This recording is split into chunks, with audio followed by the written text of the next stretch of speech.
ഇസ്മായിൽ ഹനിയയുടെ വധത്തിനു പിന്നാലെ ഹമാസിന്റെ പുതിയ നേതാവായി നിയമിതനായ വ്യക്തിയാണ് യഹിയ സിൻവാർ.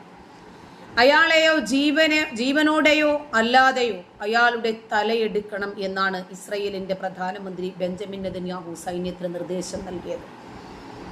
ഹനിയയ്ക്കു പകരം സിൻവാറിനെ നിയമിച്ചത് വേഗത്തിലും ഉന്മൂലനം ചെയ്യാൻ ഈ ഹീനമായ സംഘടനയെ ഭൂമിയിൽ നിന്ന് തുടച്ചു നീക്കാനുമുള്ള മറ്റൊരു ശക്തമായ കാരണമാണ് എന്നായിരുന്നു വിദേശകാര്യമന്ത്രി ഇസ്രായേൽ കാറ്റ്സിന്റെ വിവാദ പരാമർശം.